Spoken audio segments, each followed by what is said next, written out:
Hule from. Are you a grad in the cloud team? Well, I was Or a you grad. just work in the cloud team? Yeah, I was on my last rotation in the energy efficiency teams and also like part Okay. of the cloud team. Yeah, basically. Yeah, okay. So talk about measuring carbon emissions from cloud VMs on the OpenStack cloud. Yeah. So yeah, why don't you kick off you and do you want to take questions as you go along or? Yeah, I'm happy to take any questions while presenting, and can also do a Q&A at the end. It's up to everyone and to you. Yeah. I don't mind, yeah. Okay. Yeah, all right, that's fine. I'll keep an eye out for any hands up. All right. Okay, shall I? Okay, over to you then. All right. Yep. Cheers. So yeah, good afternoon everyone.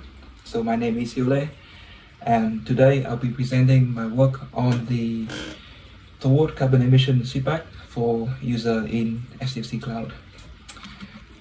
So first, a little bit about me. So I was a bachelor graduate in computer science from Uni of Portsmouth. I've been working at the scientific computing department as a graduate since May 2025 last year. I'm currently on my third rotations working with the federating service team, but today I'll be talking about the work I did during my second rotation with the energy efficiency teams.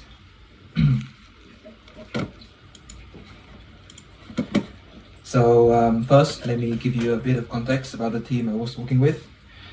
The energy efficiency teams is a working group within scientific computing department, and the goal of the team is to help align the department's work with UKRI net zero targets, which basically make sure the computing work that we do is as energy efficient as possible.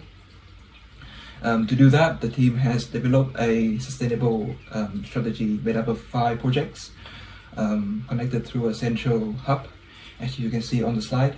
The first project is emission monitoring across scientific computing service, which include like managing graduate and apprenticeship projects.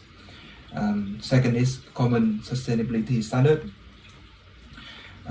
which the team provide like Green Disc certificate, which help research group computing teams reducing their environmental impact, and also having a sustainable representative in some groups and department to advise on reducing the environmental impact. The third is to user educations. The team has support hub on STFC SharePoint, which provide very useful like support examples and also a few sustainability articles. The last one is providing best practices.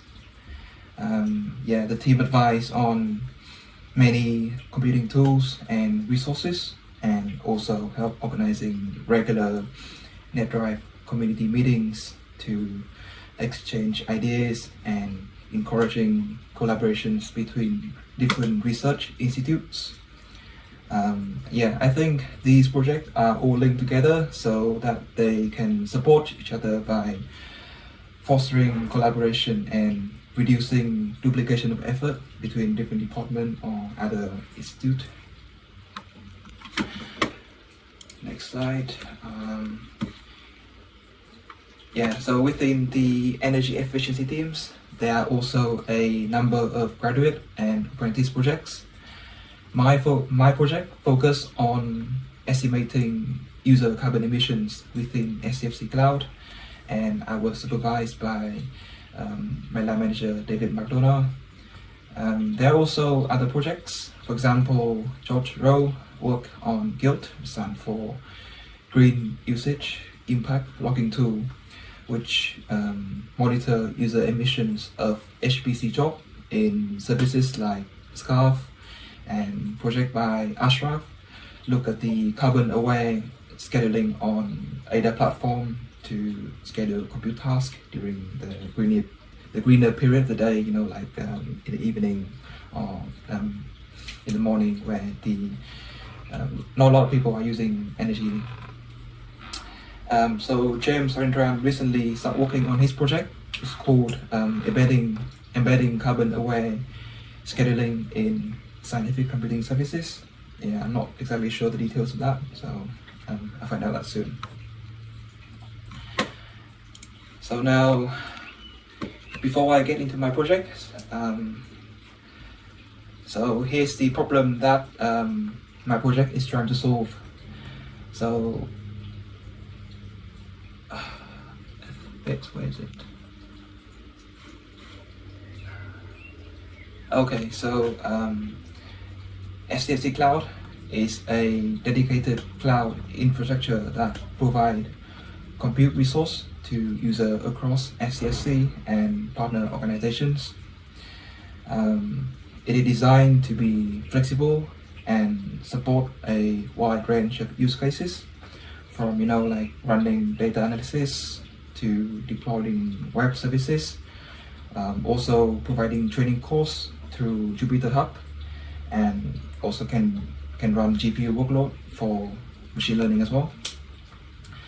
And under the hood, STFC Cloud uses OpenStack to create and manage virtual machines, along with hosting other services like Docker Hub, Kubernetes, and Harbor for container management.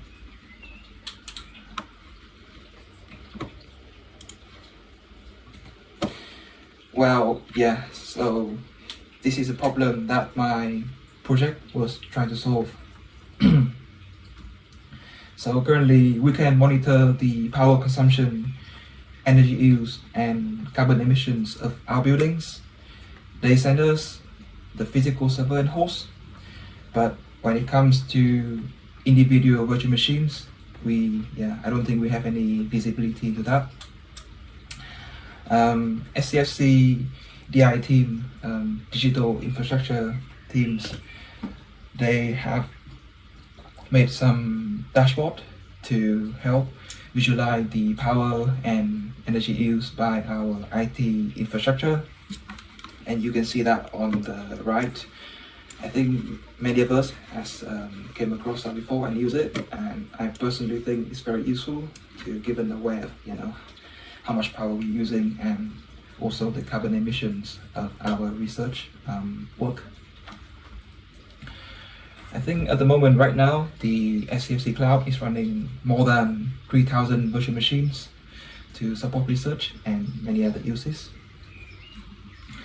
However, per VM power and energy data is not exposed to user that is running them.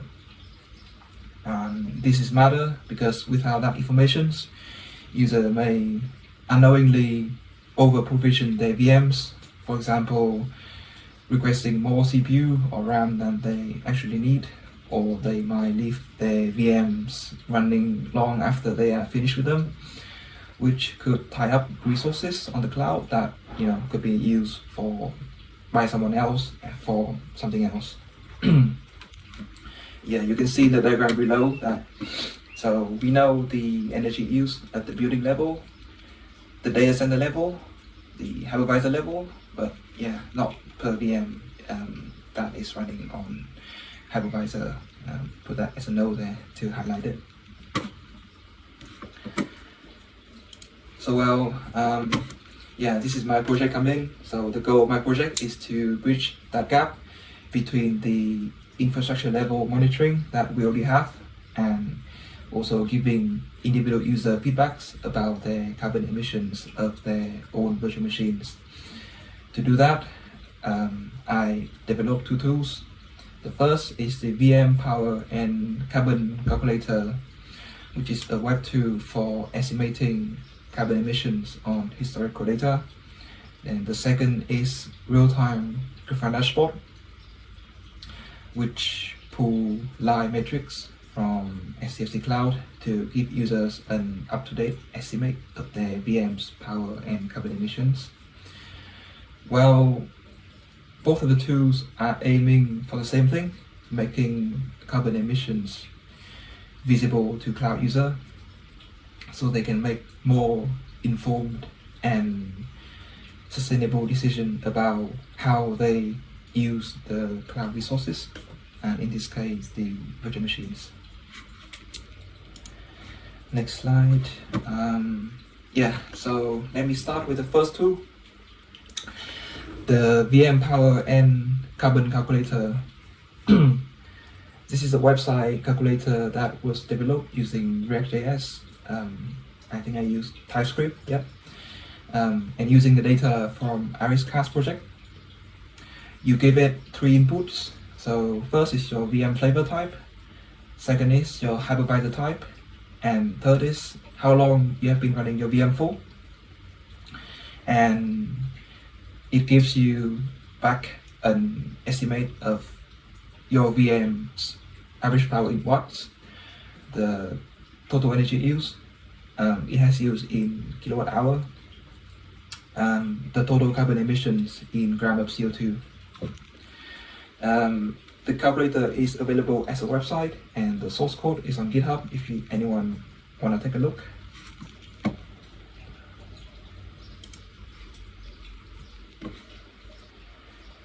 So where does the data come from, you may ask?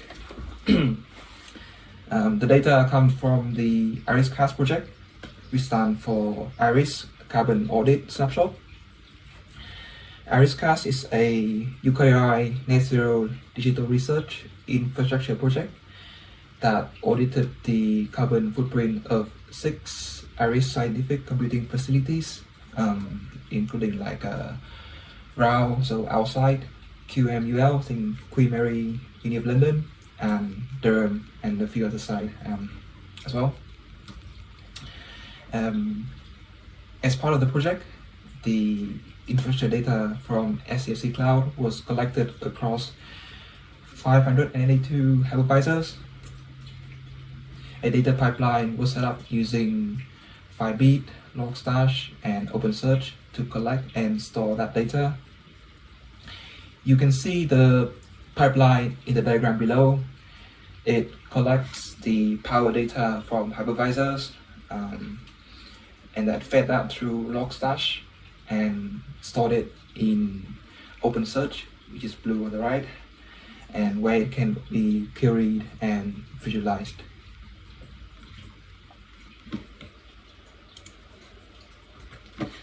So using that data, I then built a Python tools to query the OpenSearch cluster, aggregate the energy usage per hypervisor, host and model, and visualize the result using Plotly. Well, here is the quick example of how the calculation work. Say that you have a VM with the L3 Tiny flavor, which has 8 virtual CPU cores running on 2020 CPU model host, which has 128 threads, and it has been running for the past 24 hours.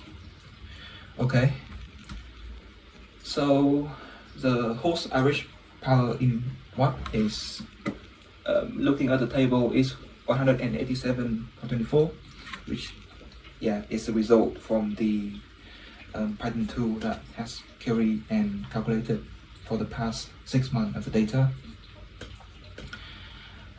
We divided that by number of CPU threads of the host, which is 128, and then multiply by the number of virtual CPU core on the VM, which is 8. That gives us an estimated VM power of 11.7 watts. And then we multiply by 24 hours to get the total energy. We come out to 0.28 kilowatt hours.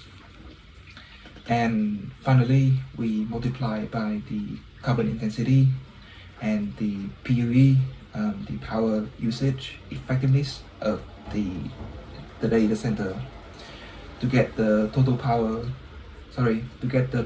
estimate of about 54.6 grams of CO2 for that 24-hour running period. The diagram below just show how the data pipeline process work. So the first two process belong to the Iris. So that's the Iris project, or is the Iris Cast project have done. And the last two process, which then I came in to develop that Python tools and then visualize it on the dashboard. So to use it on the calculator. So I also put that tools on SCD GitHub, so you can take a look at that if you are interested.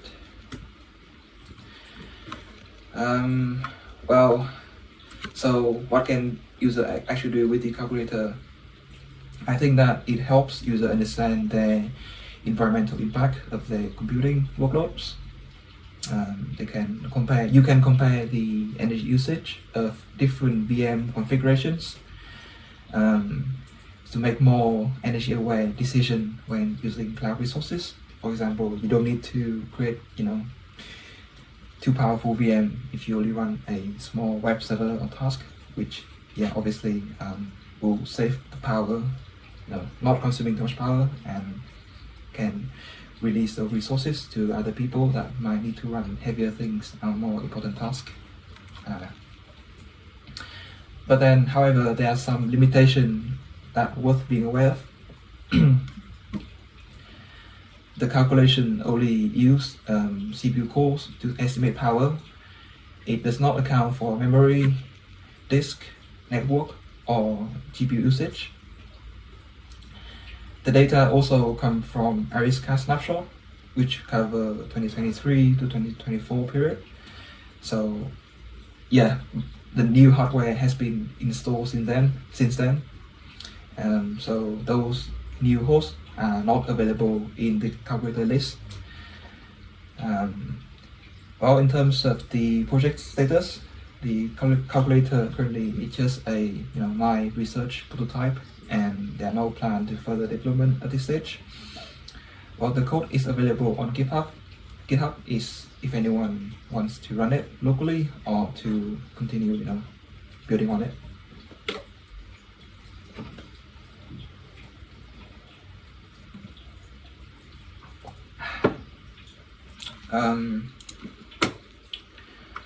Moving on to the second bit of my project.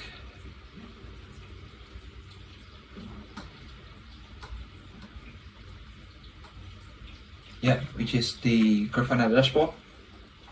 So unlike the calculator, which use historical data, the Grafana dashboard use real-time metrics from STFC cloud infrastructure.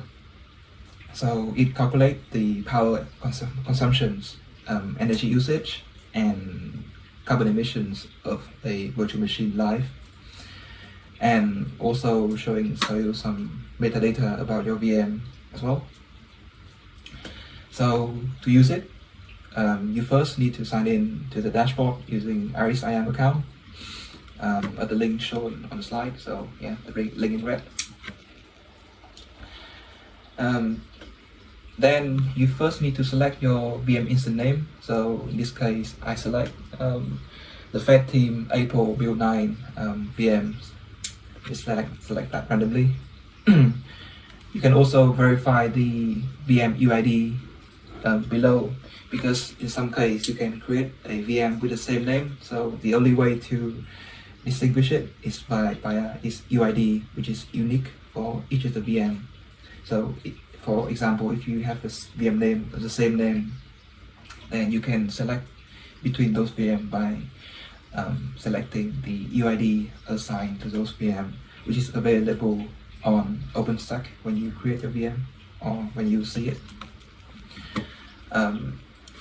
You need to select your runtime duration as well, so like how long you wanna see your VM for. So in this case, I just put an example of 1 week. So the dashboard show you the total carbon emissions, the total energy used during the selected period, which is 1 week in this case, and also giving you the power and carbon emissions per hour as well.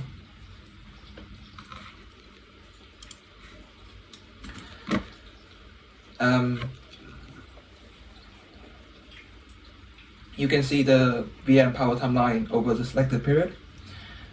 Some metadata metrics like how many trees that need to absorb the carbon that when the VM is running, and also some useful data I think might be useful, like the host and model name that your VM is running on, your VM flavor type, and what project is your VM belongs to, the CPU core of your VM, and also the host. Just interesting to look at.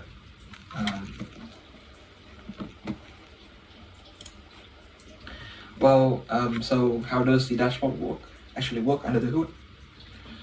Well, it is powered by the data pipeline built on Prometheus and Node Exporter. The Prometheus collect 3 categories of metrics from STFC Cloud. So the first is host power, which is the actual power being drawn by a physical host. The second is OpenStack API metrics, which tell us things like how many virtual CPU cores that your VM is allocated. So like L3 Tiny has 8 virtual CPU core, like that. And third is Leopard KVM API metrics, which tell us things like the actual CPU utilization of the VM and also the host that is running on. So yeah, you can see in the graph, in the diagram. So all of these metrics from all the hypervisor is running on the cloud is fed into Grafana, which also pull in real-time carbon intensity data from the carbon intensity API to make a carbon emission estimate as accurate as possible. And yeah, it is what you visualize it and you see on the dashboard earlier.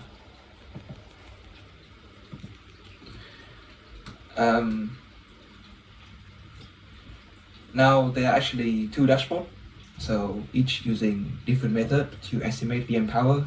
So let me explain both of them. The method 1 is CPU usage based. So for this method 1, the key question is how much of the server CPU is my VM is actually using right now. So the idea is the physical server is running your VM, has the total power draw, and your VM estimated power is just a share of that total CPU usage. So if your VM is running 10% of the host CPU, then it gets assigned 10% of the host power. For example, like if your host is 20 watt and currently your VM is running 10%, so I think the math is 10% of 20 watt is 20 watt. So yeah, just an example like that. The second method 2 is, I just call it utilization plus power range. You can see the equation. So to explain it, I think the key question is how much power does the server use at idle versus full load, and why does my VM sit in that range? So as you know, every server has a minimum power draw when it's doing nothing. So like if the server is average power is 20 watt, so if it like not doing anything, it still require like probably 100 watt to maintain, just to run it. And also the maximum power draw when it's actually fully loaded. So this method 2 takes your VM share of the CPU core and scale it between those 2 power limits. So Pmax and Pmin difference in the equation. So depending on how busy the host is, so your VM will take that share. So I think the method 2 gives more realistic estimate because the server always uses some power even at idle. So this equation takes into account that idle power as well. Whereas for the first method, if say like your VM only like doesn't run at all at 0%, but you still provision it on OpenStack, so 0% 0% multiplied by 20 watt, your VM consumes nothing, although that, yeah, it is created and still occupy a place on the host. Yeah, I don't think it's fair for calculating power and carbon emissions.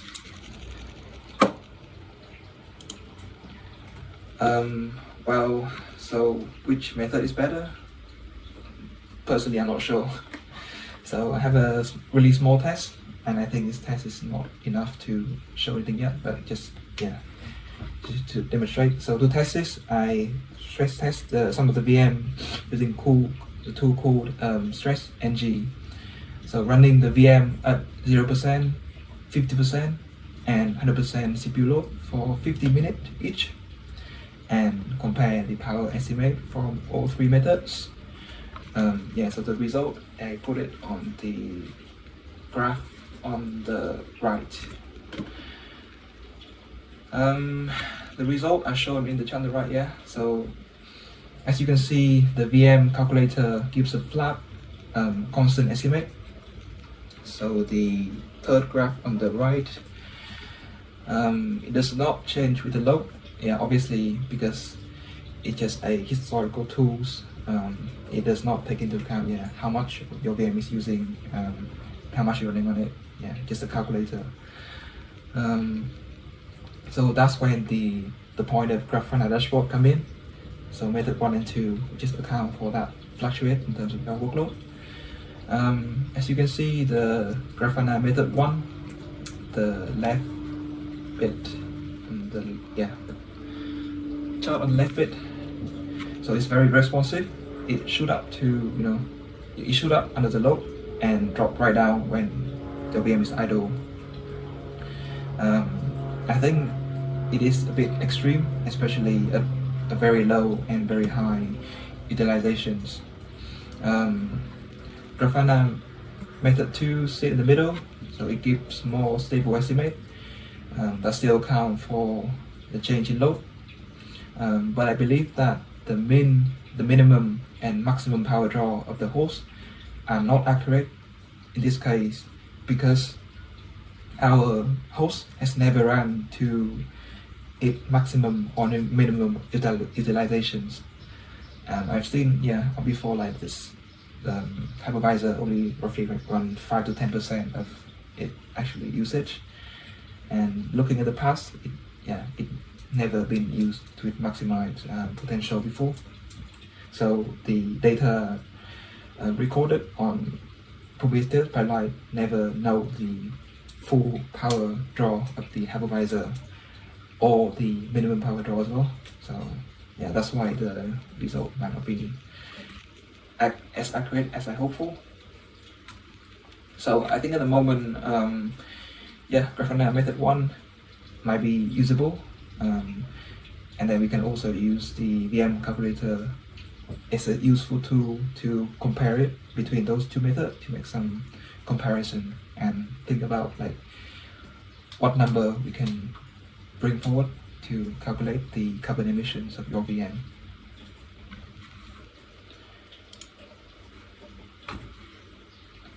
Okay, so it's been a long presentation. So to wrap things up, so this project demonstrates two approaches to giving cloud user a visibility into the carbon emissions of their virtual machines. The Grafana method 1 is currently the only one that is working right now on the dashboard. The method 2, for some reason, is not working due to this Grafana is not happy with my dashboard when I migrated over from the dev environment to the public one, because apparently I made it on the version 2 API of the dashboard, but then the public one is deployed using version 1, so there's some issue there. So currently the only method 1 is working and is publicly accessible for everyone with the RSIM account, I think. I still think that the VM calculator is very simple too. It's very useful to look at the historical usage and to find out like what is the difference between the power difference between different type of VM flavor running on different kind of hosts, different hardware model, because we have 2019 hardware model, 2020, 2021, 2023, so on. So we can see like how energy efficient the newer hardware gets nowadays. So yeah, it's interesting to look at in terms of the efficiency of hardware as well.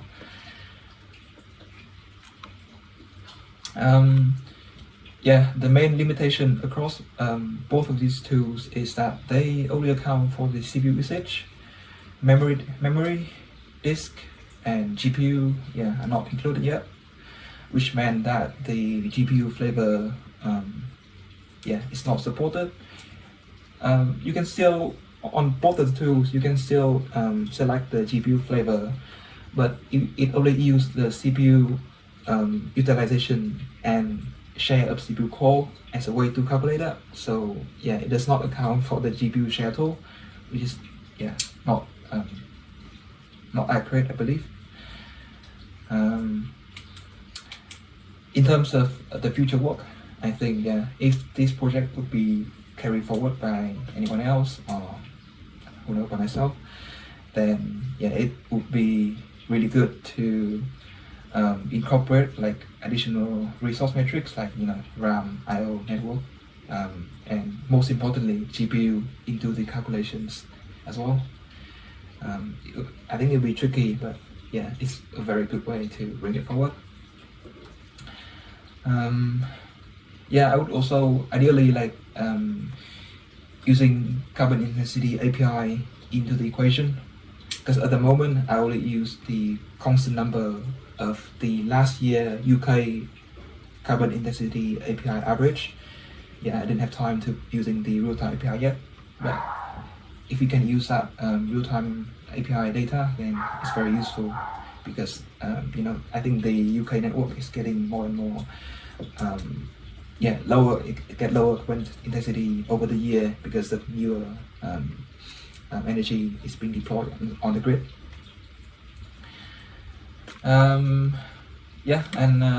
the last thing would be really nice to see is that we can actually see the carbon intensity, the carbon emission of your VM integrated into the OpenStack interface. So when you create and use a VM on OpenStack, you can also see the carbon intensity, the carbon emission that your VM has emitted within that as well. So that would be ideal, but that might be quite hard to do. Finally, I'm happy to say that this work was also presented as a research poster at the NetDrive Oxford community meeting in April 2026, so April this year. It was a great opportunity for me to share this work, with many people there as well, because they come from different institutes. Also met people from the Durham computing facility as well. So it's very cool to share the idea and receive some nice feedback and other people's thought about it. I also would like to take a moment to thank my line manager, David McDonough, for his support and encouragement throughout this project. So and I think this is the last slide. So that's it for me, and thank you very much for listening. I'm happy to take any question from everyone. Thank you. Thank you, Hugh. Okay, questions, anybody?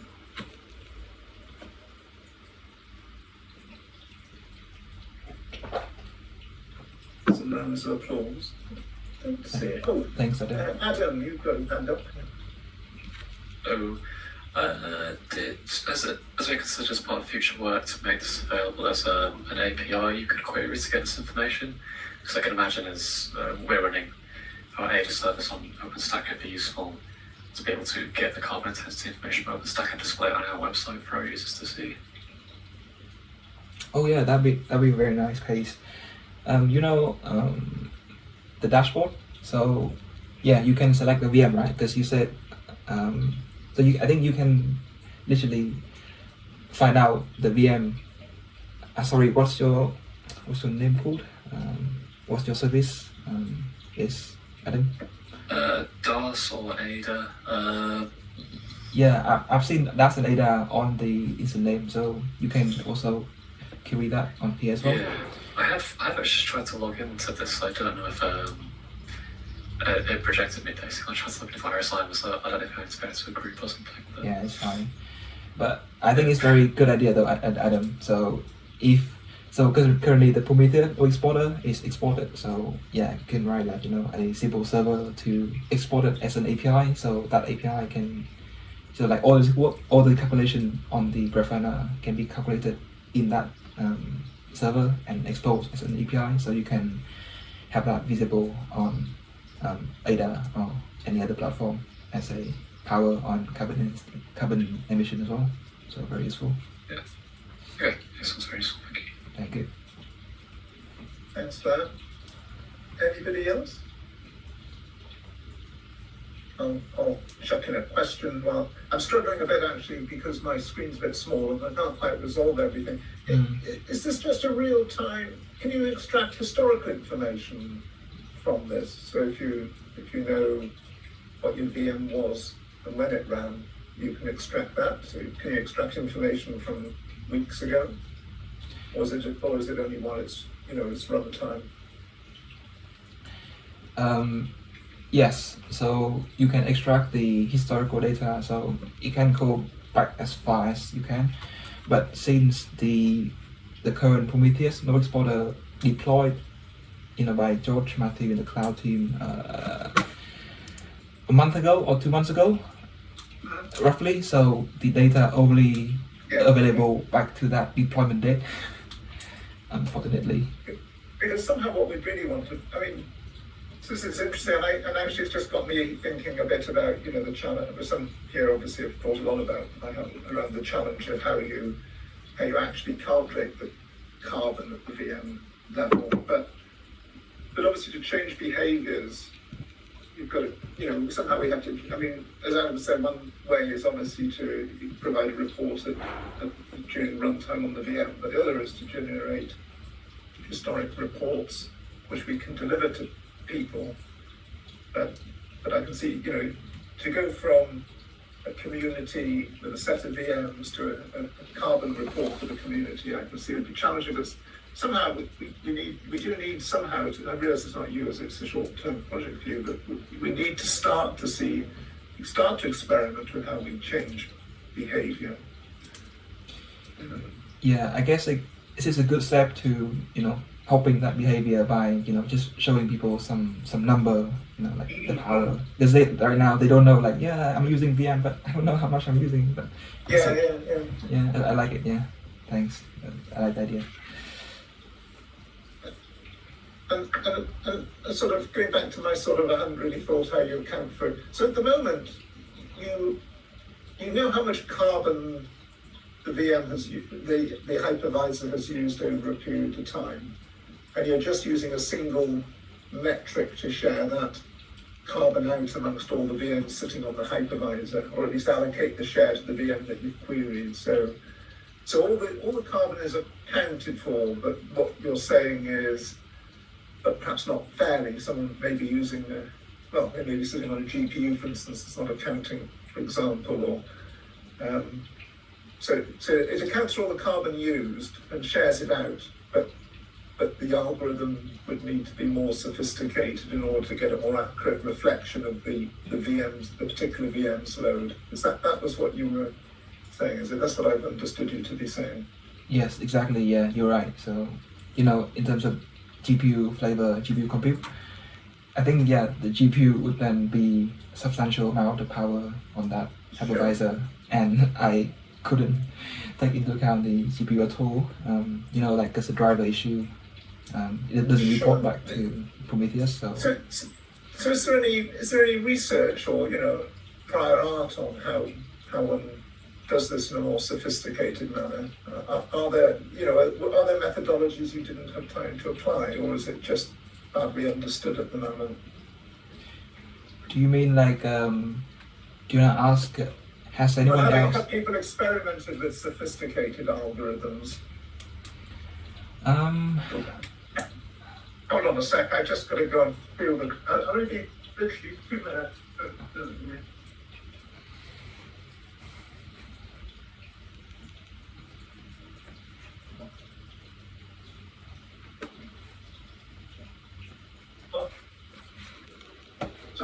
Part of the reason I'm home. Yeah, sorry. So, I'm just asking if there are more sophisticated attempts using more sophisticated algorithms that have been published or.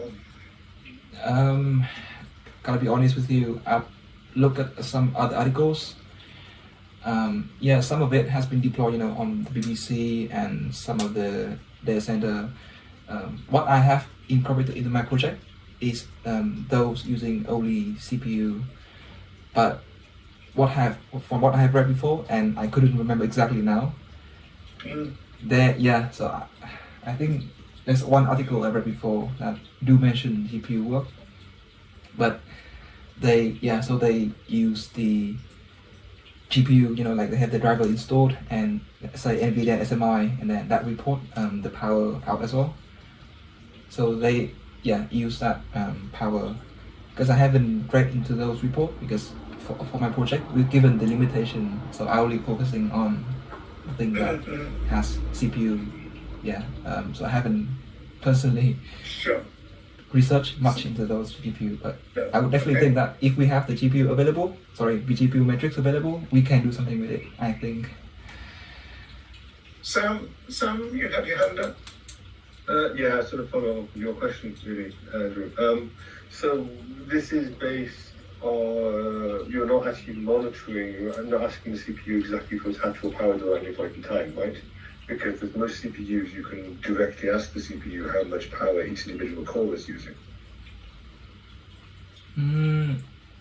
So on the cloud, the only power metrics I got is the whole host hypervisor, so like the power coming into the hypervisor, and then the power of the CPU package. But I didn't see the per core. It depends slightly on the CPU, but if these are Intel or AMD CPUs, you can introspect the per core power. That's the thing you can definitely do, because I have done it. So the question is, though, if you're allowed to do it. I'm not sure. So are these, how much privilege does this monitoring have running on the system? Shall I just give David a chance to come in, because he might be wanting to add to that? Are you David? Sorry, I was just going to reply to your broader point, Andrew, of are there sophisticated ways of doing this, and that exists in the literature, and it's all to do with how much information is exposed, basically. And if you have limited information, what assumptions can you make? And so he was basically investigating a couple of different models based on different assumptions, kind of comparing those. But the more information we have, there are much more fine-grained ways of doing it. But I'd also add, there is the case of how accurate do you need to be useful to the user? And I think the answer is actually not immensely accurate. It's just knowing the relative values to be able to show, you're using too much and here's how to reduce it, kind of thing. Yeah, and sorry, Sam, I might get more about that. So just quickly, that response in itself is a useful part of the response, but the question is, part of the way you want to frame this is, well, how accurate do you need it to be? Right? But given you were asking, Andrew, yes, there are ways of being more accurate if you want to. The question is, do you need to be? And also, from a security perspective, do you want to expose those things? So one of the reasons why AMD CPUs used to get very accurate, very fine-grained, microsecond by microsecond power draw for each of the different cores. They don't do that anymore because you can do it helps you to preserve, for example, break crypto stuff. You can tell how much power is using microsecond by microsecond. You can tell how much work it's doing to, for example, deal with keys and things. So, I mean, the point around how much do you need to do to change behaviour? I mean, it's sort of related. I mean, it's not an issue for Iris, but I don't know whether we got for communities with charging for. They work quite hard to optimise their VM usage. Actually, by charging money per VM, which is quite, there aren't many communities we have a commercial arrangement or not, but it's a charging grant related charging arrangement with. and it definitely improves behaviour. You know, it is a good thing to do because it does force people, you know, strongly encourage people to, you know, shrink the core count and reduce the footprint of their VMs and not use them when they don't need to. And I think we're still at quite early days really until I think even getting reporting at the project level will make a big difference, to be honest. In fact, it may make more of a difference than at the individual. I mean, I just keep coming back when I was a postgrad, I was running data productions at CERN, so it's a very long time ago, but we used to get on the mainframes a report of how many Swiss francs each job had cost, which was vast. It was, you know, tens of thousands of Swiss francs a job or so at the time. The exchange rate was a bit higher. I just thought, well, phooey, you know. Whereas I think at the project level, projects maybe care more about that kind of thing. Individuals quite often drop, you know, I mean, I know there are caring individuals and, you know, eco-caring individuals, but many of them have also got targets to achieve in terms of their work, whereas at a project they may take a more strategic view. David? But yeah, I was just to say, and I kind of, as Hugh kind of showed at the beginning, in the energy efficiency team, so the idea is let's try and enable tools to measure each service we provide, and then the next step will be, now let's kind of group those things into kind of a fingerprint that you can have at the user level, and then at the project level, at the group level, theme, department, or whatever, and that will enable us to just shine a light on how is our user emissions shared out amongst us, basically, and then you can see where can we make the biggest impact by making changes.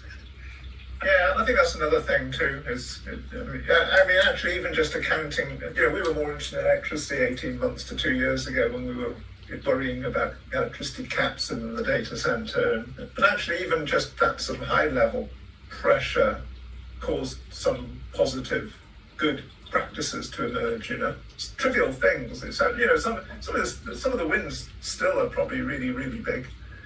At that time it was, well, we've installed this kit and it's running, but we haven't brought it into production yet. We could just turn it off again for now for a month, you know, because we're not going to do anything. And that's a lot of carbon, a lot of money. I mean, they're more just in money, but kilowatts at the time.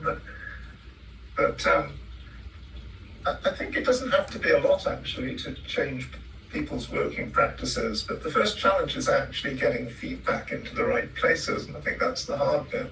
See, it seems for us in these environments, the hard part. Does anyone else have anything else? I can't see any more hands up. No, in that case, thank you very much, Hugh. Next week is an IRIS operations as usual, and then the week after, I've got to pull together